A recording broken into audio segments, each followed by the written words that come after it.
नमस्कार साथियों, स्वागत है आप सभी का आपकी अपनी पाठशाला पर। कैसे हैं आप? और भैया जो लोग राजस्थान से हैं वो कैसे हैं ये बता देंगे। बत्तियां तो आ नहीं रही होंगी, मोबाइल में चार्जिंग होगी, उसी से उड़ रहे होंगे सब लोग।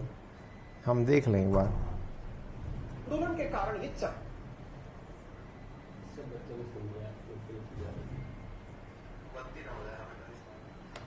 अरे यार, हम सोचे ओबीएस ऑन नहीं किया, ओबीएस पहले ऑन करा। नमस्कार साथियों, स्वागत है आप सभी का। कैसे हैं आप सभी लोग? आप लोगों को आवाज आ रही है बैकग्राउंड में? अंधड़ आ रहा है हमारे शहर में, अंधड़ और भयंकर। मतलब ऐसा बढ़िया वाला आ रहा है ना कि आवाजें आ रही होंगी आपको गेट बजने की, आसपास से हिलने की। बहुत तेज आ रहा है। मतलब ये हमारा इन्वर्टर है जो चूचू की आवाज कर रहा है। कितनी देर चलता है ईश्वर जाने, लेकिन हाँ, हम टिके हैं आप सबके साथ। वेरी नमस्कार। मेरे साथ में है राहुल, प्रिया, ललित, ब्रजेश, कोमल, कुमद, आरतिका, निशांत, तपन, मूर्ति, रूपेश, निधि, ब्रजेश, सुमित, स्वास्तिक, विकास। सभी साथियों को वेरी गुड इवनिंग। होपफुली आप सभी लोग एकदम स्वस्थ, मस्त, दुरुस्त हैं।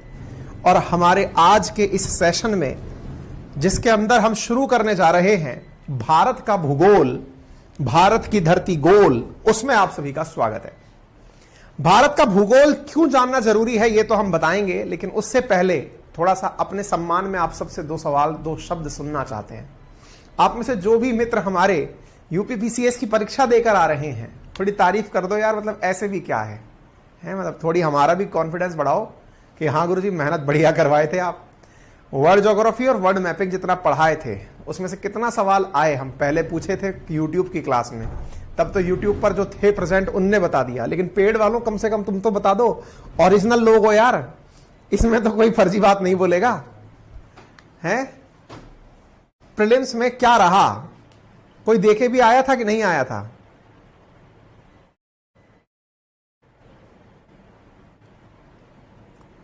अंशुमान लिख रहे हैं सर यूपीपीएससी में तहलका मचा दिया आपके क्वेश्चंस में। बहुत बढ़िया, ये हुई ना बात।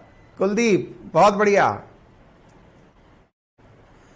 खुशबू, रिकॉर्डेड क्लास लॉक है, स्टार्ट नहीं हो रही है। भाई स्टार्ट करवा देना, बच्चों की जो लॉक है वो सब ओपन करा देंगे, सब करा देंगे। और बताइए, जिनका वीडियो नहीं खुल रहा है सबका खोल देंगे। हाँ भाई, सबका खोल दीजिएगा। Very good evening. जो सोर्स एरर वगैरह देख रहे हैं वो चिंता ना करें, रॉक्स इसमें पढ़ाएंगे, इंडियन ज्योग्राफी में, लोड मत लो। इंडिया के रॉक सिस्टम पूरा पढ़ाएंगे।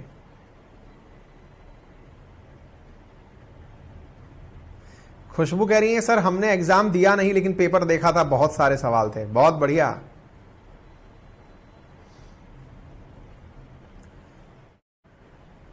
बहुत बढ़िया, चलिए बहुत ही अच्छी बात है। अरे भाई, ये कुछ बालक हमारे गजब हैं जो कह रहे हैं सर आपका कोर्स पहले परचेज कर लिए थे, अब हम आपका सारथी कोर्स भी परचेज कर लिए। ये गलत बात है भाई, ऐसा थोड़ी करना है। सब सारे बैच थोड़ी हम बता देंगे। हम जब स्टेट पीसीएस वगैरह का लाएंगे वो बैच परचेज करना है। अगर आपके पास दो कोर्स एक ही नंबर से परचेज किए हुए हैं तो बता दीजिएगा, कॉल सेंटर पर कॉल करके पैसा रिटर्न करा देंगे आपका। ऐसा आपके साथ धोखा नहीं करना है हमें, ठीक है ना? ये नहीं करना है भाई। ईओआरओ में आपकी क्लास से क्वेश्चन आते, वैसे तो बेटा हर क्लास में आएंगे, लेकिन यूपीपीएससी एक स्टेट पीसीएस लेवल का एग्जाम है और उसके अंदर क्वेश्चन का आना हमारे लिए भी गर्व की बात होती है। मतलब हमें अच्छा लगता है कि हाँ, हम अच्छी मेहनत कर रहे हैं, इसीलिए हम पूछ रहे हैं। चलिए, तो बहुत अच्छी लगा हमें आपकी ये बातें सुनकर के। सलीम लिख रहे हैं कि सर आरएएस वाला बैच सर यूपीएससी सीएपीएफ के लिए कितना फायदेमंद होगा? सलीम बेटा, यूपीएससी सीएपीएफ में जो अन्य सब्जेक्ट आते हैं ना, वो चेक कर लेना कि हमारे आरएएस प्रीलिम्स का जो बैच आएगा उसमें कितना मैच करते हैं, है ना? आरएएस प्रीलिम्स का डेडिकेटेड जो बैच आएगा, अभी आएगा तब हम बता देंगे। जो बच्चे अभी जो फिलहाल फाउंडेशन बैच हम लोगों से पढ़ रहे हैं ना, वो कोर्स और आरएएस प्रीलिम्स का कोर्स वो अलग अलग होगा, क्योंकि उस कोर्स के अंदर साइंस एंड टेक्नोलॉजी, वो सारी चीजें मेंस आंसर राइटिंग के हिसाब से पढ़ाई जाएंगी। फाउंडेशन बैच होगा वो प्रॉपर तरीके से, और बहुत ही अल्टीमेट लेवल पर, नेक्स्ट लेवल पर। मतलब हमारी क्लास में से रिजल्ट्स होंगे, इस बात का हमें गर्व है। हम, और अगर आप ज्यादा जिद करोगे, आपके साथ साथ परीक्षा हम भी लिखाएंगे। एक बार और आरएस का एग्जाम पास कर लेंगे आपके साथ बैठ करके, मतलब उस लेवल की तैयारी करेंगे, साथ मिलकर तैयारी करेंगे, वो वाला जज्बा लेके तैयारी करेंगे, ठीक है। तो वो सब चीजें, एक बालक कह रहा है सर लैपटॉप में चलवाओ, बस वो करवाना बाकी है। शिवम लिख रहे हैं गर्दा मचा दिए सर, बहुत बढ़िया बहुत बढ़िया, बस ये बस सुन लिया, मैं आप रिचार्ज हो गए। आ जाओ अब इंडिया में आपका स्वागत कर लेते हैं। भारत की ज्योग्राफी में स्वागत है मेरे साथियों आप सभी का। और जब भारत की ज्योग्राफी आपसे डिस्कस हो रही हो तो सबसे पहले जो टाइटल आपके साथ डिस्कस किया जाएगा वो है भारत की लोकेशन, कि भारत कहां पर स्थित है मैप में, सबसे पहले ये। और चूंकि बहुत सारे विद्यार्थी आज के सेशन में प्रथम बार जुड़े हैं, इसलिए उन्हें बता दें कि कैसे कैसे हम अपना कंटेंट शेयर करते हैं, उन्हें यह बता दें कि किस तरह से हमारा पढ़ाने का तरीका होता है, उन्हें बता दें कि नोट्स कैसे बनाए जाते हैं। तो चूंकि इंडियन ज्योग्राफी शुरू हो रही है, इंडिया के मैप में इंडिया कहां है, वर्ल्ड के मैप में इंडिया कहां है, यह सारी जानकारी हम आपको देंगे। साथ में कंटेंट किस प्रकार से दिया जाएगा तो वो आप एक बार देख लें।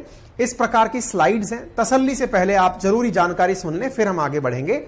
इस प्रकार से कंटेंट आपको दिया जाएगा, एक पेज हिंदी में, एक पेज इंग्लिश में। हिंदी और इंग्लिश के जो ये पेजेस हैं, इन पेजेस के साथ साथ फिर आपको सारे के सारे पॉइंट्स प्रॉपर मैप्स के साथ, प्रॉपर लोकेशन फैक्टर्स के साथ, प्रॉपर इंपॉर्टेंट डेस्टिनेशंस के साथ, स्ट्रीम पॉइंट्स के साथ साझा किए जाएंगे।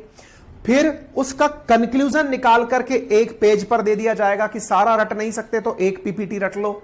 इसके साथ साथ इंडिया के नेबर्स क्या हैं, पहला जो चैप्टर है उसके अंदर इंडिया की ज्योग्राफिकल लोकेशन, कि वर्ल्ड में इंडिया कहां है और इंडिया के क्या क्या फीचर्स हैं, वो अक्षांशीय और देशांतरीय विस्तार आपको पढ़ाए जाएंगे।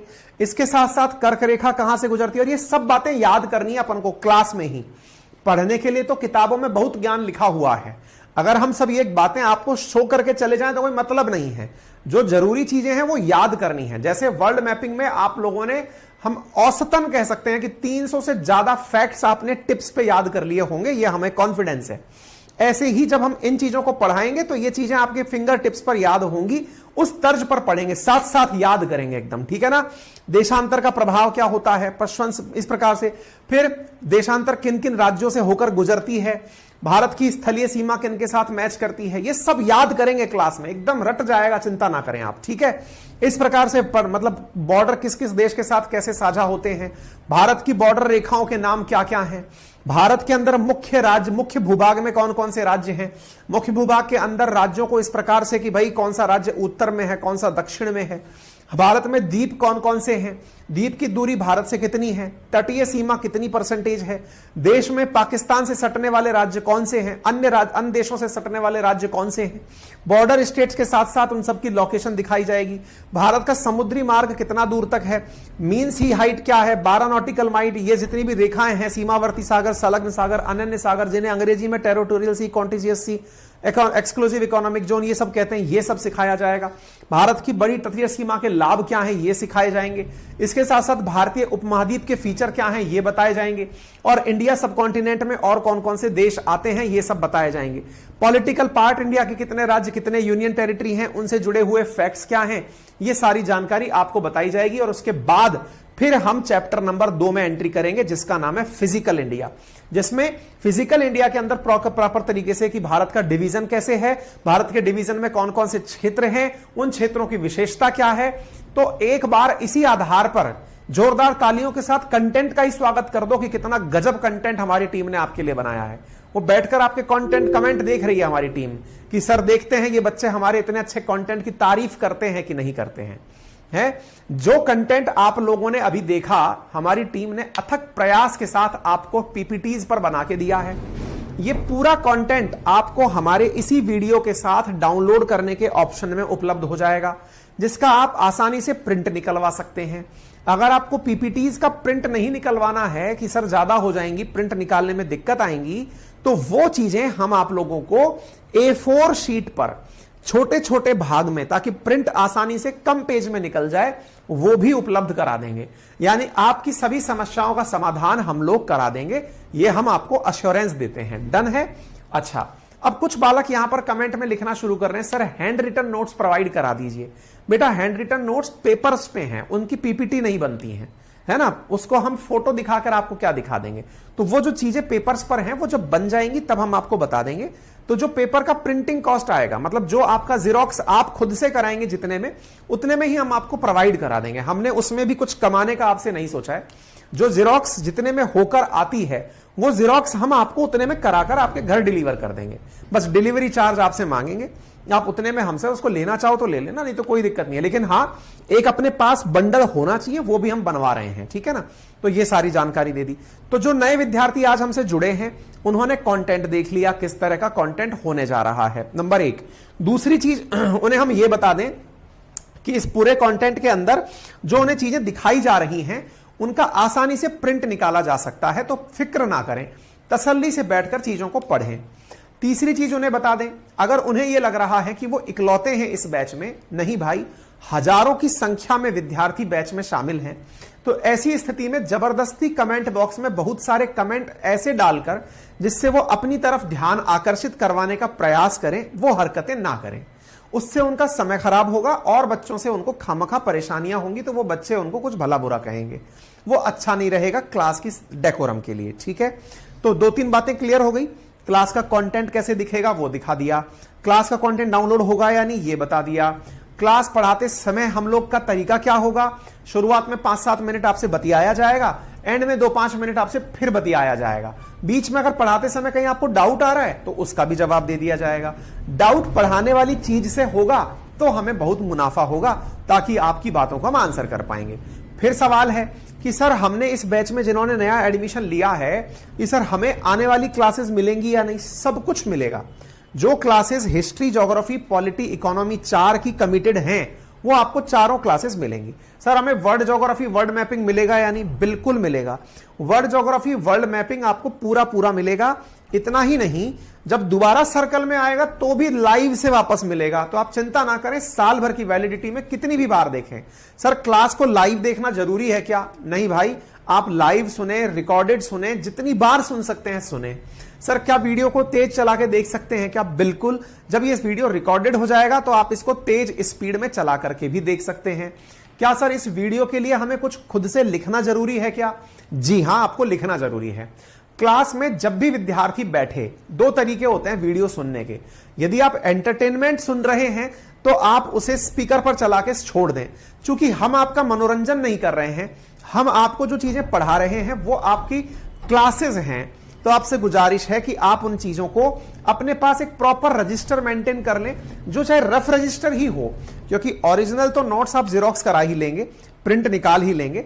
लेकिन फिर भी क्लास में जब आप बैठें तो चाहे कुछ भी ना बनाएं, आप ना केवल इन ड्राइंग्स को ही बनाने की कोशिश कर लें कि ये ड्राइंग्स कैसी बनेंगी, इन्हीं को टेढ़ा बांका कि अमेरिका ऐसे ऐसे बनता है और अमेरिका। क्योंकि जब आप किसी मेंस लेवल का आंसर लिखें तो उसमें इस तरह की चीजें दिखाई जाती हैं, किस तरह का अमेरिका लोग खट से। आपको पता है, जब आप अभी स्टेट पीसीएस लेवल की मेंस आंसर की तैयारी करेंगे, हम इस पूरे वर्ड मैप को 2-2 मिनट में, मतलब खट से स्केच ही तो खींचना है।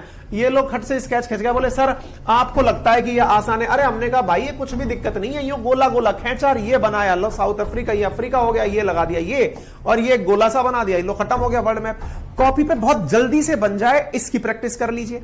क्योंकि जब आप आंसर राइटिंग पर जाएंगे तो आपको रिप्रेजेंटेशन आना चाहिए। दूसरा, जब आप इंडिया के मैप पर जाएंगे तो जैसे मैं पढ़ा रहा हूं तो आप खलियर बैठे बैठे बोर हो रहे हैं कि यार क्या करना है यार, मुझे नहीं पता। कोई नहीं, एक ब्लैंक मैप ले लीजिए, ब्लैंक मैप की पूरी बुकलेट अपने पास रख लीजिए। ब्लैंक मैप की बुकलेट को अपने पास रख करके ब्लैंक मैप में कौन सा राज्य कहां है खुद से याद करके भर लो। अच्छा, या राज्य याद हो जाए, फिर दिमाग में खुद से सवाल बना लो। देखो ये मैं वो टैक्टिक सिखा रहा हूं। देखो क्या होता है, ऑनलाइन पढ़ाई में और ऑफलाइन पढ़ाई में सबसे बड़ा अंतर बताता हूं। ऑफलाइन पढ़ाई में तो क्या होता है, टीचर आपको क्लास पढ़ाता है, फिर कहता है लिखो बेटा, और बेटा लिखना शुरू कर देता है। ऑनलाइन पढ़ाई में क्या होता है, टीचर बताता चला जाता है, बच्चा सोचता है सब दिमाग में जा रहा है, आहा अहम ब्रह्मास्मि, सब दिमाग में आ रहा है, अब मेरे सब क्लियर हो गया, आज मैं ही पेपर टॉप करूंगा। ऐसा हो नहीं पाता। तो ऐसी स्थिति में क्या है, आप खुद से अपने आप को सवाल दे सकते हैं। आप सवाल खुद से दे दिया, आपने सोच लिया कि मैंने सारे राज्य याद कर लिए, वो जम्मू कश्मीर कहां पर है यूटी के रूप में, या फिर हिमाचल कहां है, उत्तराखंड का है, मैंने सब दिमाग में बिठा लिया। अच्छा सब याद कर लिया? बोले हाँ कर लिया। अब खुद से खुद को एक सवाल दे दो कि बताओ भाई राजस्थान के सीमा कितने राज्यों से साझा होती है। फिर माथा पकड़ के बैठ जाओ, अरे यार ये तो नोटिस ही नहीं किया, हमने ये तो याद कर लिया था कि जब हम पढ़ते हैं तो उत्तर पश्चिम की तरफ राजस्थान दिखाई देता है, लेकिन ये तो ढूंढना भूल ही गए कि राजस्थान गुजरात से जुड़ता है, कि महाराष्ट्र से जुड़ता है, कि उत्तर प्रदेश से जुड़ता है, कि बिहार से जुड़ता है, कि झारखंड से जुड़ता है। ये तो सोचना ही भूल गए, फिर दिमाग दौड़ाओ। तो असल में मैपिंग की क्लास का सही मायने में मतलब क्या है, तो उसकी जगह उसका मतलब सबसे इंपॉर्टेंट क्या है ना, आप उसको समझिए कि जो आपके पास में मैप है उसको सब तरह से अध्ययन करो। मैं ये उन विद्यार्थियों को ज्ञान दे रहा हूं, देखिए अक्सर जो पहली क्लास होती है ना, अब नया चैप्टर नया सब्जेक्ट शुरू हुआ है, नए सब्जेक्ट की जो पहली क्लास है, तो निश्चित ही वो पहली क्लास में बहुत कुछ पहली बार आपको पता चलेगा, तो पढ़ने की स्ट्रेटेजी पता चले ये जरूरी होता है। अब पढ़ने की स्ट्रेटेजी को पता करने के लिए मैंने क्या कहा आपसे कि आप ना दिमाग में एक बार स्केच बनाइए कि इंडिया का मैप ऐसा है, और ध्यान रखिएगा ये इंडिया का मैप आपसे तुरंत बन जाना चाहिए। मतलब आपको कहा जाए कि इंडिया का मैप बनाओ, खट से इंडिया का मैप, ये श्रीलंका तो आप बिल्कुल इसको गोद लिए बच्चे की तरह दिखा देते हो। इधर की तरफ एक 3 उल्टा बनाना होता है, ऊपर की तरफ एक और 3 बनाना होता है, इधर की तरफ इन दोनों को समेट करके जब आप नीचे लेकर के आते हो तो फिर एक 3 सा इधर बनाना होता है। मतलब आपको रफ आइडिया जो है ना कि अगर आपको बनाना हो तो खट से आप कैसे बनाएंगे, तो एक 3 के रूप में उल्टा 3 इधर, उल्टा 3 इधर, और ऐसे ही एक मतलब इस तरह का जो कैप है ना ये इधर लगाना होता है। इस तरह से आपको बार बार क्या करना होगा कि अपनी मैप की प्रैक्टिस करनी होगी। मैं ये नहीं कह रहा कि मैंने आइडियलिस्टिक मैप बना दिया, लेकिन मैप की प्रैक्टिस करनी। अगर आप स्टेट के विद्यार्थी हैं तो खुद का स्टेट पता हो कि मेरा स्टेट कैसे कैसे बनेगा, उसके अंदर चीजें पता हो। देखिए मैप जब बनाएं तो उसके नीचे बस केवल एक नोट डाल दें। नोट क्या डल जाए कि मैप नॉट ऑन स्केल। तो इसका मतलब होता है कि आप एक अच्छे विद्यार्थी हो। कोई भी मैप बनाएं, अगर उसके नीचे कोई एक कमेंट डाल दिया जाए कि मैप नॉट ऑन स्केल, तो वो मैप अच्छा माना जाता है कि इस विद्यार्थी ने कम से कम ये बात तो मान ली कि इसने जो बनाया है ये 100% सही नहीं है, ये खुद से स्वीकार कर रहा है। आयुष मिश्रा सर एकदम जहर लग रहे हो, किसको दें आप बताओ? क्या चाहते क्या हो? मतलब यही चाहते थे कि हम तुम्हारे कमेंट पर रिएक्शन दें, तुम भरे जा रहे हो कमेंट को। ये मतलब समझ में आया हमें, मतलब काश हम आपकी इस बात से एकदम पिघल जाते, थोड़ा शर्मा जाते, थोड़ा झुक जाते। मास्टर आदमी खिन्न प्रकार के व्यक्ति हैं हम, है ना, हमारे मस का ना लगाओ, हम फट जाएंगे, समझ रहे हो? हाँ जी, पृथ्वी को आशीर्वाद दे दिए, उनका आज बर्थडे है, ठीक है। हाँ कीर्ति बहुत धन्यवाद। तो हमारी तारीफ में जो लोग लगे हुए हैं ना, हम सब तारीफ, एक सेशन हम ना तारीफ करने का लगाएंगे, है ना, उसका नाम ही होगा तारीफ सेशन। आप सब आइएगा, बढ़िया बढ़िया तारीफ कीजिएगा। और हाँ, तारीफ करने का बहुत तेज मन करे ना कि यार आज तो बस भाई साहब यहां तक आ गई, निकल नहीं पाई, उस समय के लिए तुरंत एप्लीकेशन से बाहर जाइएगा। गूगल प्ले स्टोर पर स्टार रेटिंग का ऑप्शन दिया हुआ है, जो हम अक्सर विद्यार्थियों को दिखाते हैं कि देखो हमारे बच्चे हमें इतना अच्छा फीडबैक देते हैं, उन्हें लगे कि यार रियल में ये लोग एप्लीकेशन पर पढ़ते हैं, बकवास नहीं करते हैं, तो आप वहां जाकर के बढ़िया रेटिंग दीजिएगा। वो मुझे मतलब एकदम गदगदा देती है, क्योंकि बताने के लिए लोगों को होता है कि देखो प्यार क्लास के कमेंट बॉक्स में नहीं मिलता है, गूगल प्ले स्टोर पर भी चौड़े ढाड़े प्यार मिलता है। ये वो लोग हैं जो एकदम गली मोहल्ले में आकर के गले मिलते हैं, समझ गए? उस तरह की फीलिंग जो है वो आती है। क्लियर है?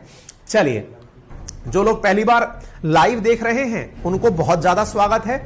एक बढ़िया सा नारियल लें, मोबाइल की स्क्रीन बचाकर फोड़ लें, ताकि आपको आज का दिन बहुत शुभ महसूस हो।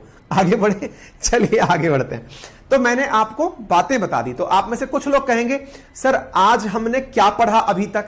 हमने कहा अभी तक पढ़ना सीखा है। हमने पढ़ा क्या है तो वो आप हमारे पुराने विद्यार्थियों से पूछ सकते हो कि ये मास्टर बड़ा ही इरिटेटिंग आदमी है, पूरा 1 घंटा पढ़ाता ही है, सुनता नहीं है लोगों की, बैठकर चुपचाप बोले पढ़ो, डंडे की चोट पर पढ़ाता रहता है। पढ़ाने की नौबत छोड़ दो, वो तो होती रहेगी, हम पढ़ाएंगे। मंडे टू फ्राइडे क्लासेस होती हैं, वो आपकी क्लासेस रेगुलर ऐसे चलती रहेंगी, ठीक है? अच्छा, तो उम्मीद है आपको बात समझ में आ गई। क्या हमें नोट्स बनाने हैं? आंसर है नोट्स नहीं बनाने हैं, पेपर पेन लेकर बैठना है।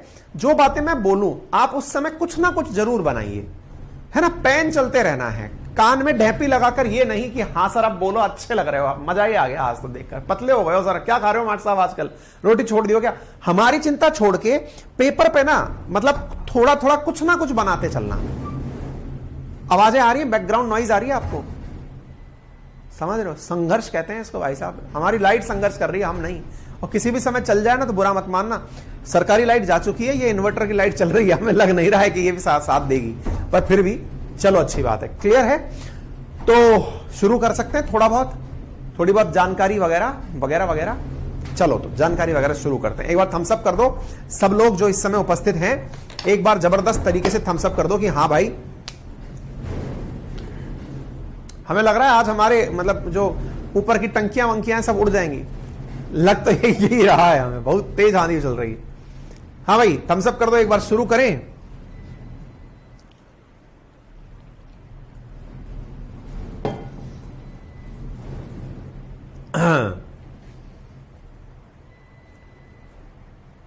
डन? सब तैयार है रटने के लिए? क्योंकि ये चैप्टर जो है ना रटने वाला, जहां समझने वाला होगा वहां समझाएंगे। ज्योग्राफी में जहां समझने की चीजें हैं, वो कंसेप्ट बिल्डिंग की चीजें हैं, वो जरूर कराएंगे, लेकिन जो रटने की चीजें हैं वो रटाएंगे भैया। आओ रटते हैं। प्यारा भारत महान, देख लिए ढंग से, 28 राज्य 8 यूनियन टेरिटरी समझते हैं सब लोग, बहुत बढ़िया। अगर ये सब जानते हैं तो सबसे पहले भारत की सीमाओं को ध्यान कर लेते हैं कि भारत कहां से कहां तक फैला हुआ है, और ये सबके फिंगर्स पर याद होना चाहिए। जब हम बोले ना तो उसको नोट कर लेना, ये लिख लिया हमने, फिर जब हम आगे बढ़ जाएं तो आप खुद से याद करना कि यार याद आया कि नहीं आया, उस तरह से चलना, ठीक है? चलो तो भाई साहब ये रहा भारत का विस्तार। इसके उत्तर में अगर हम चलते हैं तो दिखाई पड़ता है इंदिरा कोल। क्या नाम है इस जगह का? इंदिरा कोल। कौन सी जगह स्थित है? लद्दाख में स्थित है। ये है क्या? हमने कहा अभी बताते हैं। जैसे ना पूर्व से लेकर पश्चिम तक, उत्तर से लेकर दक्षिण तक भारत का जो विस्तार है, अगर उस विस्तार को डिस्कस किया जाए तो ये 4 पॉइंट हमें याद रखने हैं मेरे प्यारे साथियों। इन 4 पॉइंट्स पर ना जाने कितनी बार कितनी तरह की परीक्षाओं में क्वेश्चन पूछे गए हैं, है ना? तो आप सब उन चीजों को ध्यान से याद करते चलेंगे। सबसे ऊपर इंदिरा कॉल है, तो सबसे नीचे इधर देखिए, यहां पर इंदिरा पॉइंट है। तो अब आंसर सबसे पहले क्या याद रखना है? इंडिया का सबसे उत्तरतम भाग इंदिरा कोल है, इंडिया का सबसे दक्षिणतम भाग, उत्तर और दक्षिण।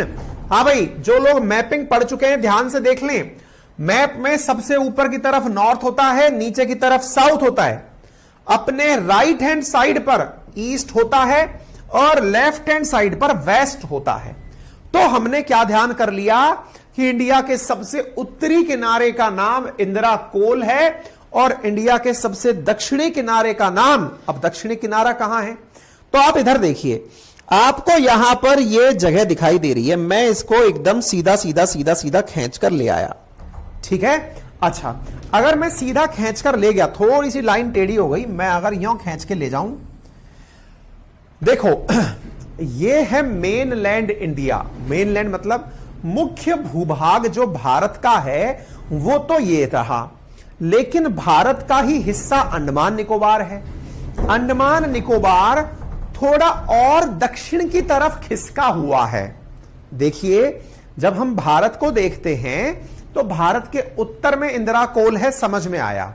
भारत के दक्षिणतम बिंदु का नाम इंदिरा पॉइंट है, समझ में आया।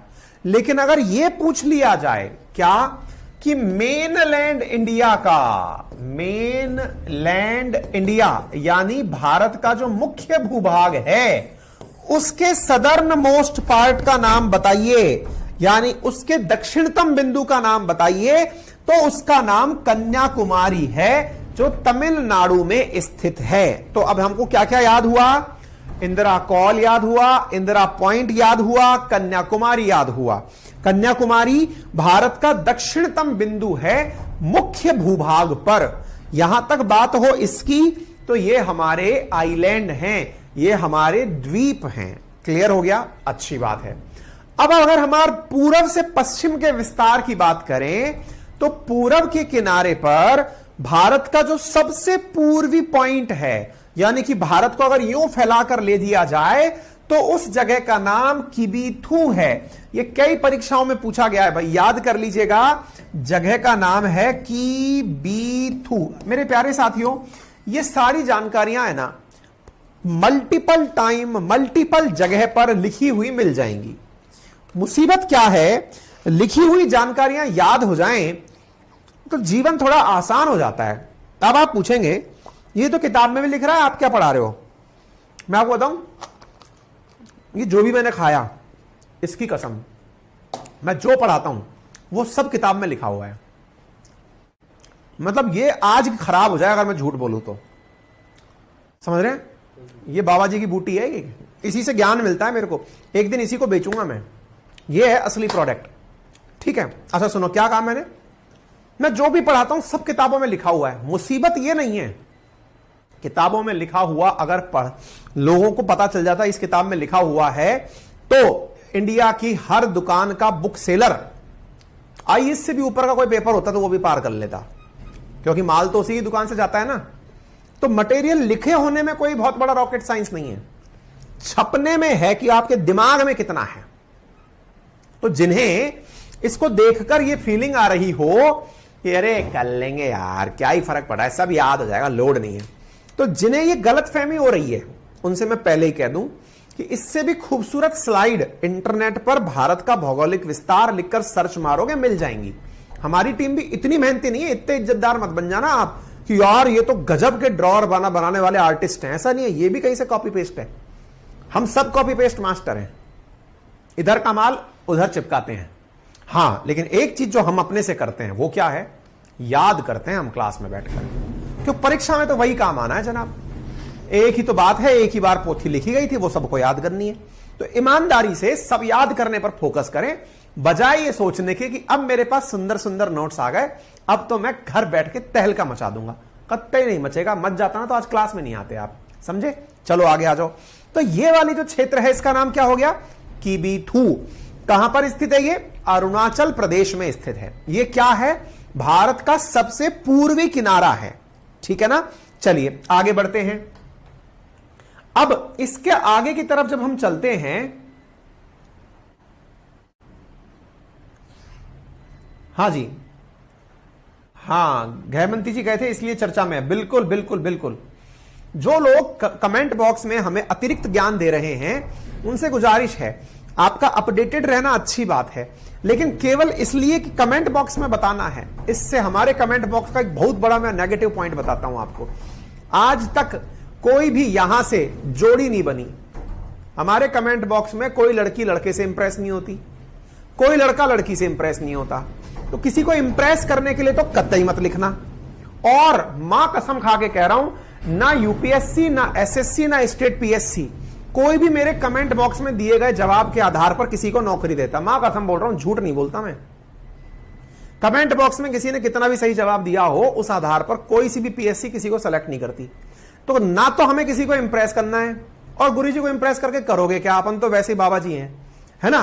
तो ऐसी स्थिति में पढ़ाई पर मूल रूप से फोकस करें आप, और उस फोकस में जो चीजें याद करने की वो याद करते चलें, ठीक है? आगे आ जाओ। अब इसके एकदम पश्चिम तट की अगर हम बात करें तो यहां का नाम है गुहर मोती। क्या नाम है? गुहर मोती। तो अब अपने क्या क्या नाम याद कर लिए? 4 नाम याद हो गए। ऊपर इंदिरा कॉल हो गया, नीचे इंदिरा पॉइंट हो गया, राइट यानी कि ईस्टर्न मोस्ट पार्ट का नाम क्या हो गया?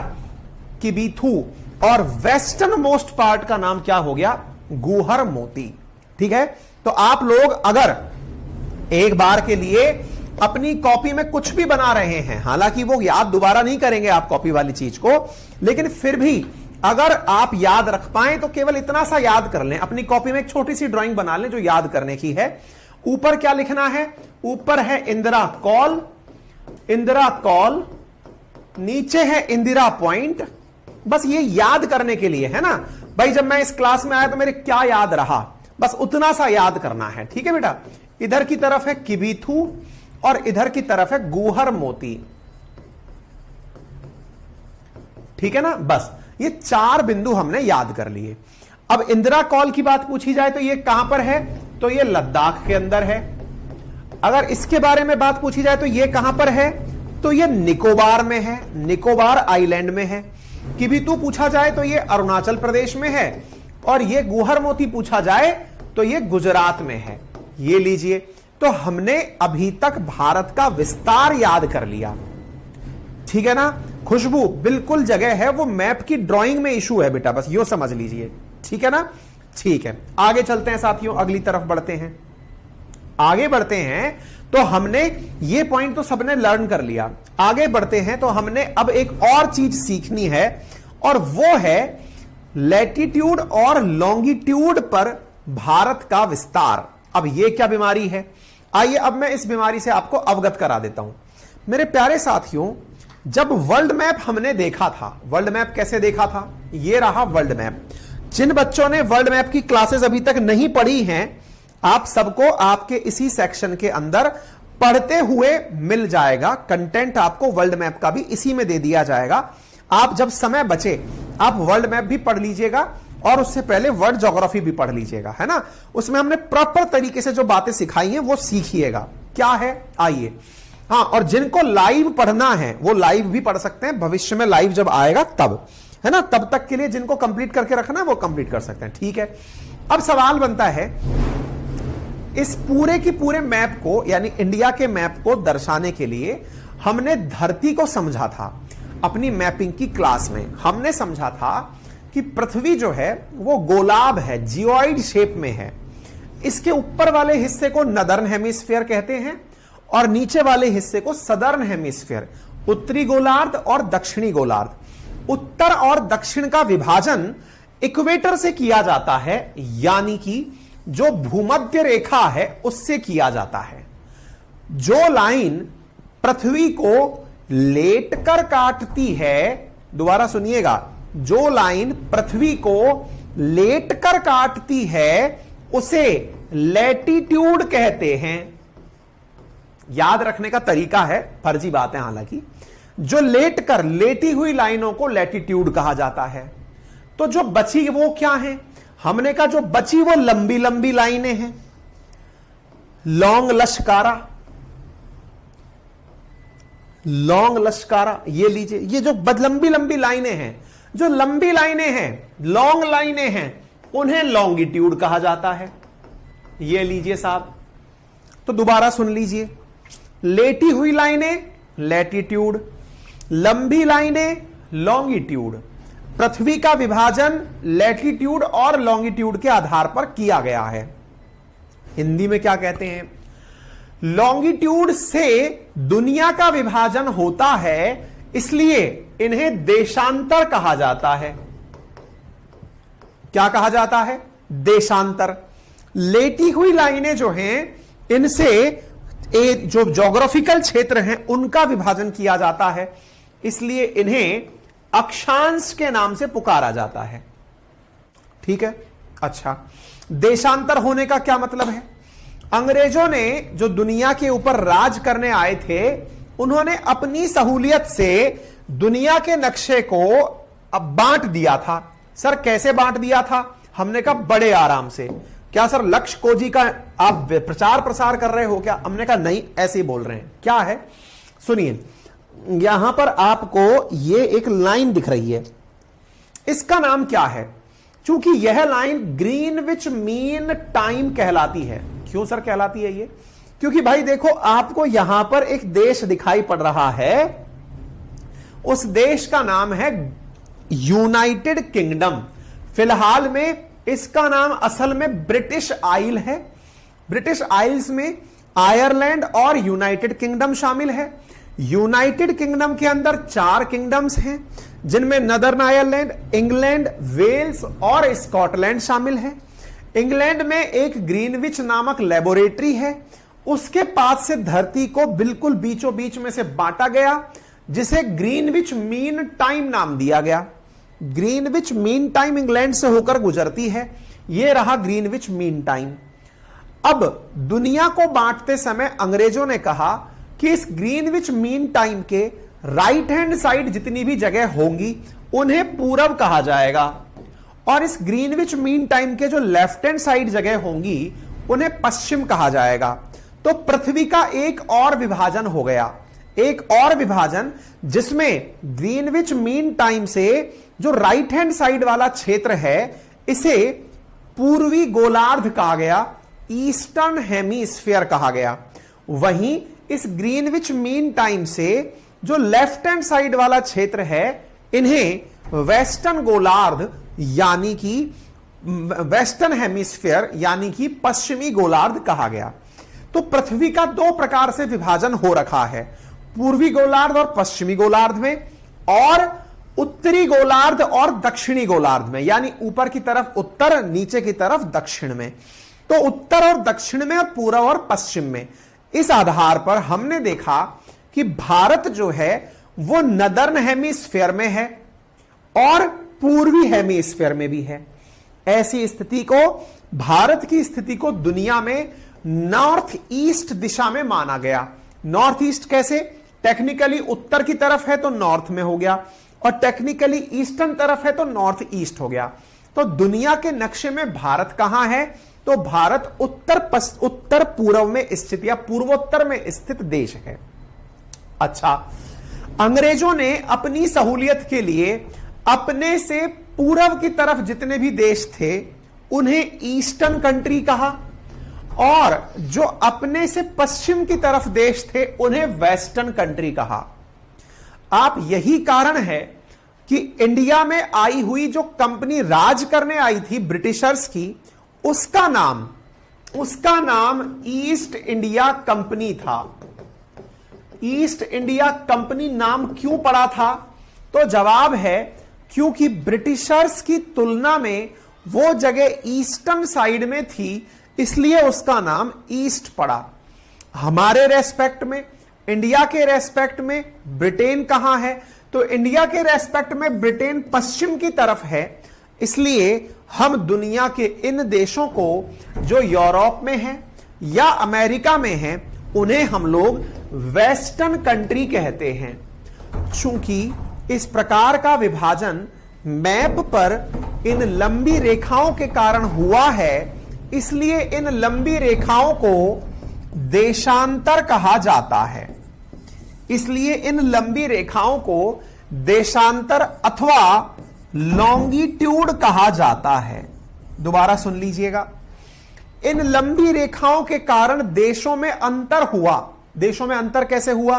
कोई देश पूर्व का कहलाया, कोई देश पश्चिम का कहलाया। इस प्रक्रिया के कारण इसे हमने देशांतर नाम दिया। हम ये इतनी बकवास क्यों सुने? हम इसलिए सुने क्योंकि जब हम भारत की बात करेंगे तो हम बात करेंगे कि भारत का देशांतर से प्रसार कहां से कहां तक है, अक्षांशीय विस्तार कहां से कहां तक है। ये दो तरह की चर्चाएं की जाएंगी, क्योंकि अगर हम इस प्रकार की रेखा के आधार पर भारत का विस्तार डिस्कस करेंगे तो यहां से लेकर यहां तक भारत का विस्तार, यहां से लेकर यहां तक भारत का विस्तार देशांतरीय विस्तार कहलाएगा। वैसे ही ऊपर से लेकर नीचे तक भारत का विस्तार अक्षांशीय विस्तार कहलाएगा।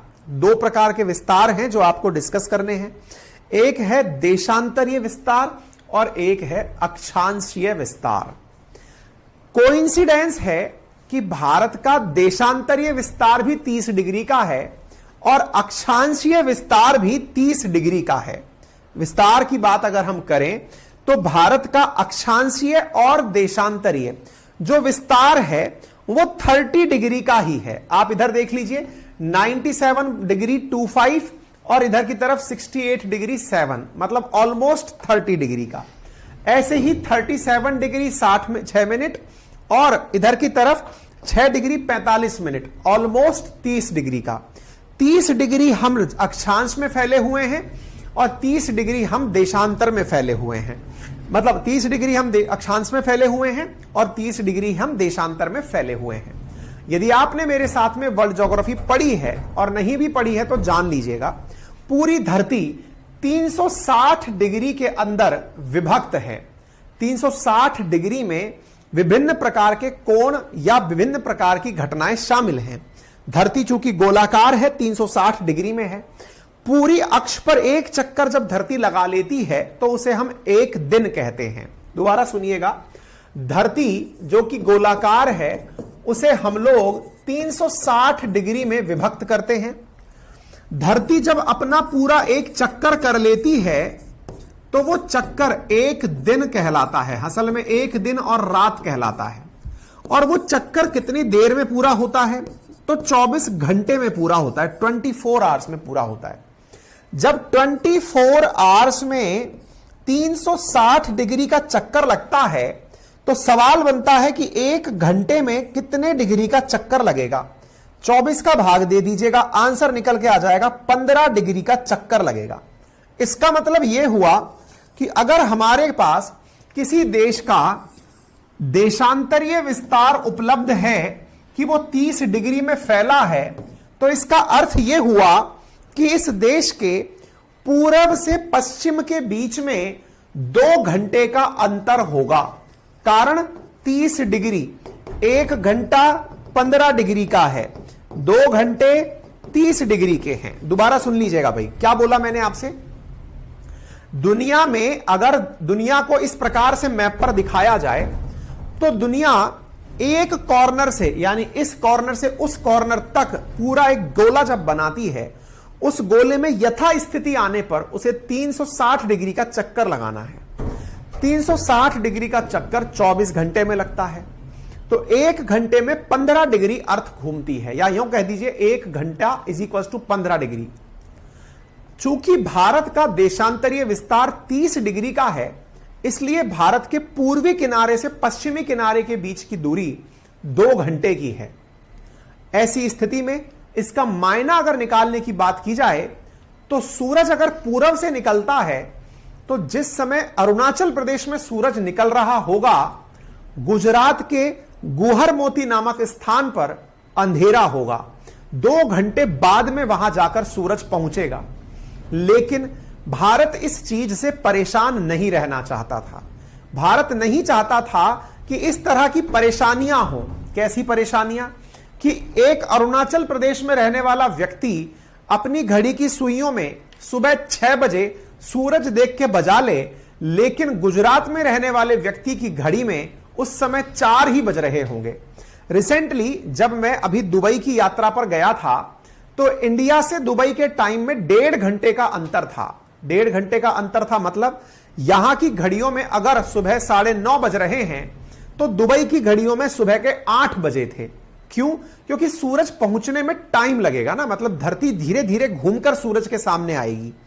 ऐसी स्थिति में भारत को जब देश आजाद हुआ तब यह समझ में आ गया कि यार ऐसे तो बड़ी मुसीबत आ जाएगी कि सुबह सुबह अरुणाचल प्रदेश में बैठा व्यक्ति 6 बजे ही गुड मॉर्निंग बोल देगा और वहां अभी ब्रह्म मुहूर्त में गुजरात में बैठा व्यक्ति सो ही रहा होगा। ऐसी स्थिति में क्या करें? भारत के लिए बड़ी दिक्कत थी। आंसर था कि या तो इंडिया अलग अलग टाइम जोन बना ले, जैसे दुनिया के देशों ने बनाए हुए हैं। अलग अलग देश ने अपनी अपने लिए अलग अलग टाइम जोन बनाए हुए हैं, यानी उनकी घड़ियां अपने आप दूसरे समय में शिफ्ट हो जाती हैं। जब मैं यहां से दुबई गया तो मेरी घड़ी ऑटोमेटिक इंटरनेट से कनेक्टेड है, स्मार्ट वॉच है, तो इसने ऑटोमेटिक अपना टाइम वहां का टाइम ले लिया। मेरे मोबाइल का इंटरनेट ऑटोमेटिक वहां का इंटरनेट ले लिया और उस वजह से मेरे समय में परिवर्तन मुझे पता नहीं चला। यह डिफरेंट टाइम जोन का प्रभाव था। अब ऐसी स्थिति में इंडिया को बड़ी दिक्कत थी। क्या? मान लो इंडिया से सुबह कोई ट्रेन चली अरुणाचल प्रदेश से, सुबह 6 बजे वो ट्रेन चली, टाइम जोन हमने अलग कर दिया। 2 घंटे में वो ट्रेन मान लीजिए दिल्ली के पास पहुंच रही है। हालांकि आप सोचेंगे कि यह संभव है क्या? संभव तो कुछ भी है, अगर बुलेट ट्रेन लगा दी जाए तो क्यों नहीं संभव है। उदाहरण के लिए रूप में हम बात कर रहे हैं। लेकिन पता चले आपने वहां का टाइम जोन बदल रखा है तो आपको परिवर्तन ही पता नहीं चलेगा कि कितनी देर में पहुंच गए। ऐसी स्थिति में इंडिया इन सब झमेलों में दूर रहना चाहता था। इंडिया ने कहा कि हम पूरे देश को एक ही टाइम जोन से जानेंगे, यानी पूरब हो या पश्चिम, टाइम एक ही होगा। और हमने इंडिया का इंडियन स्टैंडर्ड टाइम जोन निकाल लिया। इसे आप IST कहते हैं। वो IST ये रहा जो कि 82.5 डिग्री पर से पार हो रहा है। ये रहा मिर्जापुर के नैनी से होकर के निकल रहा है 82.5 डिग्री पर।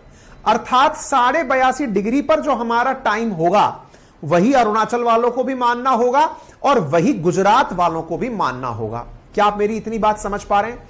अगर समझ पा रहे हैं तो एक बार के लिए थम्स अप कर दीजिएगा। हम लोगों ने अलग अलग टाइम नहीं रखा। हालांकि हमारे पूर्वोत्तर राज्यों के रहने वाले लोगों ने काफी विरोध किया, क्योंकि उन लोगों को जल्दी ही उठकर काम पर जाना होता था। अगर इंडिया बोले तो आज सरकारी सिस्टम में सुबह 9 बजे आप काम करने घुसते हैं या 10 बजे ऑफिस जाते हैं, लेकिन पूर्वोत्तर में रहने वाला व्यक्ति ऑलरेडी इतना जल्दी दिन निकलता हुआ देख लिया होता है। जब आपके यहां सुबह 6 बजे दिन निकलता है, या दिल्ली की अगर हम बात करें तो मान लीजिए 6:30 बजे यहां दिन निकलता है, तो अरुणाचल प्रदेश में सुबह 4:30 बजे दिन निकल आ रहा है। अब ऐसी स्थिति में उसके लिए सोचिए, जब 9 बजेंगे तो उसकी तो दोपहरी होली, और जब हमारे यहां पर 10 से लेकर शाम 6 बजे तक काम होता है, उसके यहां तो शाम 4 बजे अंधेरा हो लिया। ऐसी स्थिति में यहां पर काम करने वाली जो महिला वर्कर्स थी, कहां काम करने वाली, तो देखिए आसाम जो है वो चाय के लिए जाना जाता है, पश्चिम बंगाल भी अपने दार्जिलिंग की चाय के लिए जाना जाता है।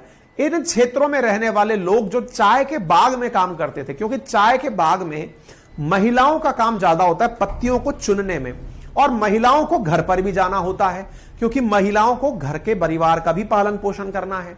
ऐसी स्थिति में महिलाएं चाय के बागान में काम भी कर रही हैं, और समय के चलते वो जल्दी घर भी नहीं जा पा रही हैं। आपने नियम बना दिए 6 बजे तक आपको ऑफिस रहना है या काम करना है।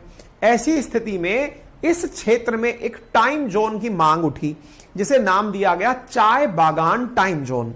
चाय बागान टाइम जोन बोले तो पूर्वोत्तर भारत को ध्यान में रखते हुए एक अलग टाइम जोन बना दिया जाए, और यह मांग बार बार उठती भी रहती है। हालांकि हम इस टाइम जोन को अभी भी रिकमेंड नहीं करते, हम आज भी अपने तरीके से ही चलते हैं। वो बात दूसरी है कि राज्य सरकारें अपनी सहमति से ही यहां के टाइम को डे लाइट का कंजप्शन करने के हिसाब से अपने अपने राज्य में काम करने का समय बदल लेती हैं। जैसे अरुणाचल प्रदेश या आसाम जैसे राज्यों में सरकारी ऑफिस का काम जो है वो सुबह 8 बजे से शुरू होकर शाम 4 बजे तक ही खत्म कर दिया जाता है, शाम तक झमेला ही नहीं छोड़ा जाता है। ठीक है ना? तो इस प्रकार से यहां पर परिवर्तन अकॉर्डिंगली कर लिया गया है। तो उम्मीद है आपको भारत के देशांतरीय विस्तार में जो तथ्य लिखे हुए हैं कि भारत का एक तरफ से दूसरी तरफ तक 30 डिग्री का है, यह समझ में आया होगा। अक्षांशीय विस्तार की अगर हम बात करें तो अक्षांशीय विस्तार भारत का भी 30 डिग्री है। अब इंटरेस्टिंग बात देखिए, देशांतर पर 30 डिग्री 2933 किलोमीटर वाइड है। मतलब किबिथु से गुहर मोती के बीच की जो दूरी है वो 2933 किलोमीटर है। वहीं पर ऊपर इंदिरा कॉल से लेकर इंदिरा पॉइंट के बीच की जो दूरी है वो 3214 किलोमीटर की है। ये याद कर लेना बेटा, ठीक है ना? 3 2 यानी कि 1 2 3 और 4 याद करने का तरीका देखो कितना अच्छा है। 1 2 3 4, ठीक है ना? तो 3214 किलोमीटर ये आपका ऊपर से नीचे तक का विस्तार है। दिमाग में बड़ा प्रश्न बना। क्या प्रश्न बना कि सर जब लॉन्गिट्यूड पर डिस्टेंस की बात करी, लॉन्गिट्यूड पर वो 30 डिग्री का अंतर रखता है। ये रहा लॉन्गिट्यूड, लंबी रेखाएं, ये तो डिस्टेंस रखता है 2933 किलोमीटर। अच्छा, वहीं मतलब 3 तिया 9, ठीक है ना? अच्छा, वहीं अगर हम लैटिट्यूड पर बात करते हैं तो सर लैटिट्यूड पर जब हम बात करते हैं तो ये 30 डिग्री का डिफरेंस जो है ये 3214 किलोमीटर का डिस्टेंस रखता है। बोले सर ये तो मतलब एक गजब प्रकार की चीज दिखाई दे रही है। 30 डिग्री क्या अलग अलग होती है क्या हर जगह की? तुम्हारा 30 डिग्री अलग होगा, हमारा 30 डिग्री अलग होगा? जी नहीं।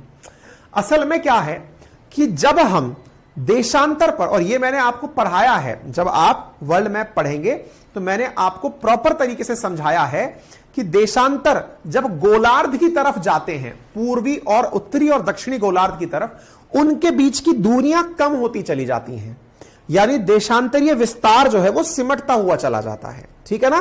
तो उत्तर की तरफ या दक्षिण की तरफ जब आप चलेंगे तो बीच की दूरी कम होती चली जाती है। इसलिए भारत के देशांतर और अक्षांश में, लॉन्गिट्यूड और लैटिट्यूड में 30 डिग्री का अंतर होते हुए भी डिस्टेंसेस में अंतर है। यह बात आप लोगों को सबसे ज्यादा तरीके से पता होनी चाहिए।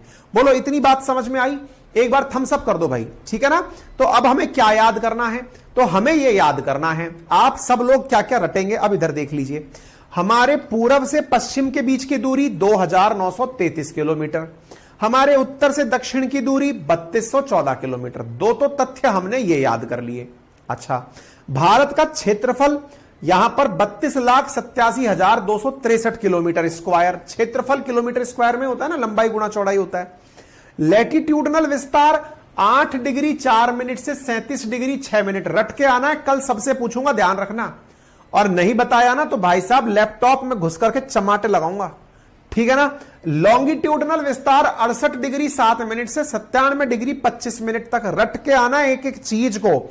ये जो मैंने फ्रंट पेज पे सारी चीजें दिखाई है ना, क्लास में एक एक चीज पूछूंगा। ये सारा कंटेंट शेयर कर रहा हूं आपके साथ। कम से कम 15-20 स्लाइड रट के आनी है, सबकी फिंगर्स पे टिप पे याद होनी चाहिए। यहां पर केवल गधा खिंचाई नहीं होने वाली है। पता चले मास्टर तू तो ऑन हो जा भाई, अपन तो सुनेंगे, पैसा दे चुके, मैं आपके पैसे से कोई करोड़पति नहीं बन रहा हूं, ठीक है ना। पढ़ के आना है, पढ़ के आना है तो ही जाकर क्लासेस का फायदा है। तो जो चीजें मैं आपको फैक्चुअल अभी दे रहा हूं याद करने के लिए, ये जो मैंने अभी दर्शन कराया था ना आपको कि ये चीजें याद करो, किस देश के साथ क्या सीमा है, कल फिर से पूछूंगा, खुद से रटाऊंगा, लेकिन खुद से पूरी जोर लगा करके याद करके आना है, ठीक है। याद करके आओगे या नहीं, एक बार कमेंट बॉक्स में जल्दी से बता दो, फिर उसी के साथ साथ आपसे बातचीत की जाएगी, उतनी इज्जत दी जाएगी आपको। बताइए।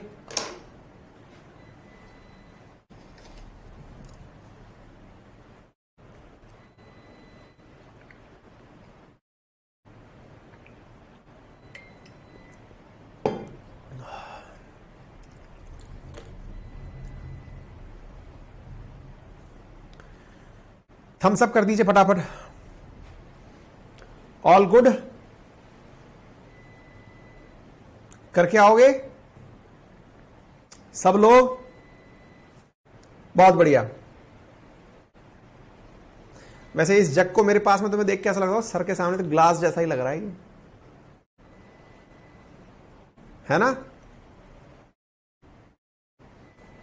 चलिए बहुत बढ़िया।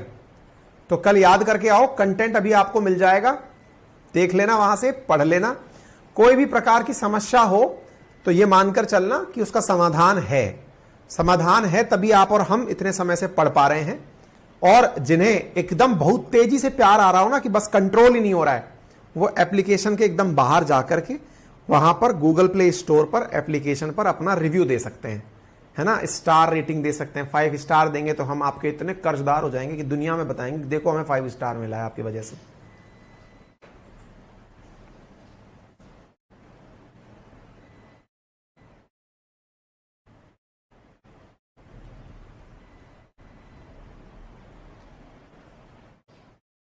ठीक है, चलें।